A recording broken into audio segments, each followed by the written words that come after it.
आधी रात का समय था। नोनू और उसकी माँ ने कई दिनों से कुछ नहीं खाया था, जिसकी वजह से नोनू की माँ बेहोश हो गई थी। माँ माँ उठो ना, माँ उठो ना, तुम उठती क्यों नहीं? तुझे तो बहुत तेज बुखार भी है। माँ मैं अभी तेरे लिए दवाई लेकर आता हूँ, पर घर में तो एक भी पैसा नहीं है, मैं तेरी दवाई कैसे लाऊंगा? नोनू रसोई में जाकर सभी डिब्बों में देखता है, पर उसे पैसे कहीं नहीं मिलते। नोनू उदास मन से वापस अपनी माँ के पास आकर बैठ जाता है। मैं कहाँ से पैसे लेकर आऊँ? हाँ ऐसा करता हूँ, चाची से जाकर पैसे मांगता हूँ। फिर नोनू अपनी चाची के पास पैसे मांगने जाता है। चाची चाची दरवाजा खोलो, चाची दरवाजा खोलो, माँ बहुत बीमार है। क्या है जो इतनी रात में दरवाजा पीट रहा है? वो चाची चाची माँ की तबीयत बहुत खराब है, कुछ पैसे दे दो, माँ की दवाई लानी है। तेरी माँ की तबीयत खराब है तो मैं क्या करूँ? चल जा यहाँ से, मेरे पास नहीं है कोई पैसे वैसे। फिर नोनू उदास मन से वहाँ से चला जाता है। नोनू की कोई भी मदद नहीं करता। तभी उसे एक बहुत ही बूढ़ा और अजीब सा आदमी दिखाई देता है। उसने अपने कंधे पर एक बोरा टांगा हुआ था। तभी अचानक से उस बूढ़े आदमी का बोरा सड़क पर गिर जाता है। फिर जैसे ही वो बूढ़ा आदमी अपना बोरा उठाने लगता है, ये देख नोनू दौड़कर उस बूढ़े आदमी के पास जाकर उसका बोरा उठाने में मदद करता है। डरो नहीं बच्चे, मैं तुझे कुछ नहीं करूँगा। भूत की बात सुनकर नोनू का डर कुछ कम हो जाता है। इतनी रात में तू यहाँ अकेला सड़क पर क्यों घूम रहा है? तुझे डर नहीं लगता? नोनू भूत को अपनी माँ की तबीयत के बारे में सारी बात बताता है। ये बच्चा तो बड़ा गरीब है, मैं इसके लिए क्या करूं जिससे इसकी सारी तकलीफें कम हो जाएं? भूत नोनू के बारे में सोच ही रहा होता है, तभी नोनू भूत से उसकी पोटली के बारे में पूछता है। भूत बाबा, आप इतनी रात में अपने कंधे पर पोटली रखकर क्यों घूम रहे हो, और इसमें क्या है?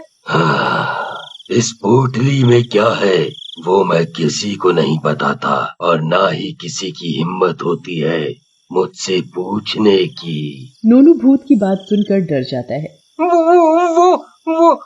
मैंने ऐसे ही पूछा। डरो नहीं, मैं तुम्हें कुछ नहीं कहूँगा। नोनू भूत से कहता है। भूत बाबा, मेरी माँ घर पर अकेली है और वो बीमार भी है, अब मुझे अपनी माँ के पास घर जाना होगा। भूत अपनी पोटली से एक पुरानी सी डायरी निकालकर नोनू के हाथ में देता है। नोनू ये ले डायरी। डायरी? पर इस डायरी का मैं क्या करूँगा, और ये मेरे किस काम की, और ये डायरी तो बहुत पुरानी है। भूत जोर जोर से भयानक आवाज में हंसने लगता है। ये कोई मामूली डायरी नहीं है, ये एक जादुई डायरी है। जब भी तुझे किसी चीज की जरूरत हो तो तुम इस डायरी को खोलकर अपनी इच्छा इस पर लिख देना, फिर वो चीज तुम्हारी सामने आ जाएगी। और हाँ, एक बात का ध्यान रखना, इस डायरी से तुम सिर्फ एक ही बार अपनी इच्छा लिख सकते हो, इससे ज्यादा नहीं, और इसे अपने पास संभाल कर रखना, इसे किसी के हाथ मत लगने देना। फिर नोनू भूत से डायरी लेकर घर चला जाता है। घर जाकर वो अपनी माँ के पास जाता है। नोनू की माँ का बदन बुखार से बुरी तरह तप रहा था और वो बेहोश पड़ी थी। माँ, माँ उठो ना, माँ, माँ। नोनू माँ के पास बैठकर रोने लगता है। तभी उसका ध्यान उसके हाथ में पकड़ी डायरी पर जाता है। तो ना मैं इस डायरी को खोलकर अपनी इच्छा लिखकर देखूं। नोनू डायरी खोलकर उस पर अपनी इच्छा लिखने लगता है।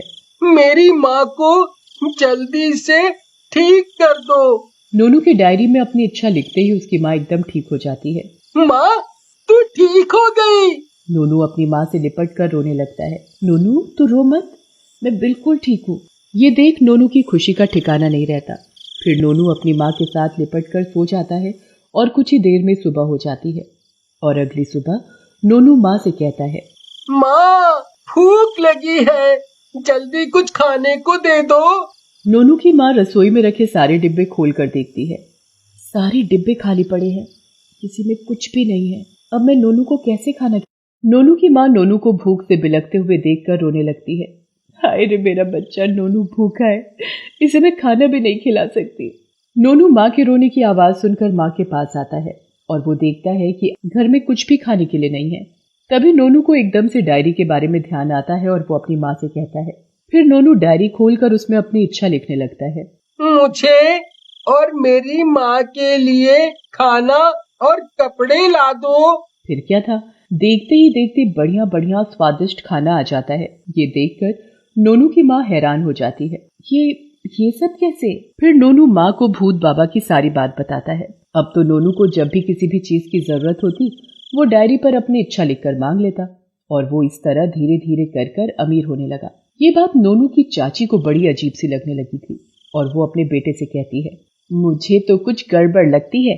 ये नोनू और उसकी माँ इतनी जल्दी अमीर कैसे हो गए? कल तक तो ये और इसकी माँ लोगों के घरों में काम किया करते थे, अब नौकर इसके घर में काम करते हैं। इस बात का तो पता लगाना ही पड़ेगा, आखिर चक्कर है क्या? नोनू की चाची अपने बेटे श्याम से नोनू के ऊपर नजर रखने के लिए कहती है और अगले ही दिन जैसे ही रात होती है तो श्याम नोनू के घर के बाहर छिपकर खिड़की से देखने लगता है। कुछ ही देर में नोनू अपनी डायरी निकालता है और उस पर अपनी इच्छा लिखने लगता है। मुझे मेरी माँ के लिए एक सुंदर हार दे दो। फिर क्या था, देखते ही देखते डायरी से एक सुंदर हार निकलकर सामने आ जाता है। ये देखकर श्याम के होश उड़ जाते हैं। बाप रे, ये डायरी तो बड़े कमाल की है, तभी नोनू इतनी जल्दी अमीर बन गया। तो ना मैं ये डायरी ही चुरा लूं, फिर हम भी माला माल हो जाएंगे।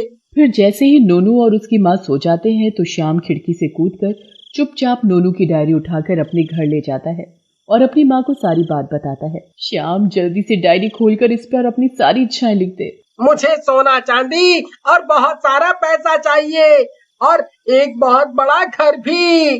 तभी डायरी के अंदर से एक डरावनी आवाज आने लगती है। ये देख श्याम और उसकी माँ बुरी तरह डर जाते हैं।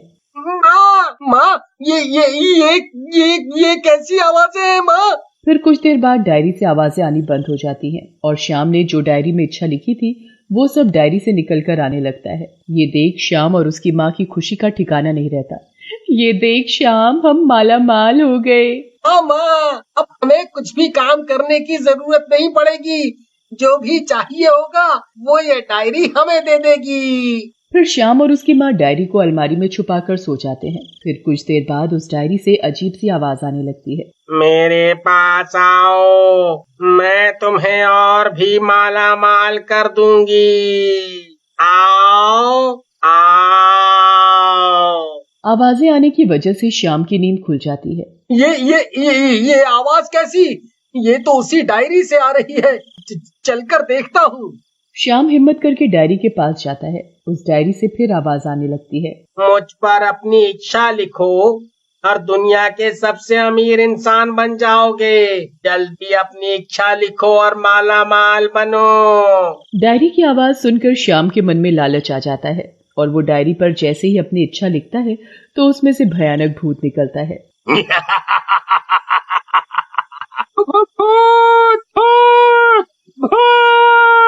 भूत देखते ही देखते श्याम को डायरी के अंदर ले जाता है और डायरी अपने आप बंद हो जाती है। फिर कुछ देर बाद श्याम की माँ की आंख खुलती है तो वो श्याम को अपने पास ना पाकर घबरा जाती है। ये श्याम कहाँ चला गया? ये तो मेरे पास ही सो रहा था। तभी श्याम की माँ को वही आवाज सुनाई देती है।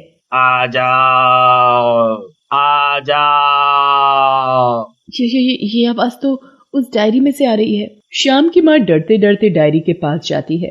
तभी डायरी से फिर आवाज आने लगती है। मुझे खोलो और अपनी इच्छा लिखकर सबसे अमीर और माला माल बन जाओ। श्याम की माँ के मन में लालच आ जाता है और वो डायरी खोलकर जैसे ही अपनी इच्छा लिखती है तो उसमें से एक भूत निकलता है। भूत श्याम की माँ को देखते ही देखते डायरी के अंदर खींचकर ले जाता है और डायरी अपने आप बंद हो जाती है। ज्यादा लालच की वजह से श्याम और उसकी माँ को उसके किए की सजा मिल गई थी। डायरी अपनी सही जगह नोनू के घर पहुंच जाती है और अगली सुबह जहाँ श्याम और उसकी माँ रहते थे वहां पर कुछ भी नहीं था, सब गायब हो गया था। उधर नोनू और उसकी माँ आराम और सुख का जीवन व्यतीत करने लगे थे। वो उस डायरी से इच्छा मांगकर जरूरतमंद लोगों की मदद करके उनका भला करते रहे।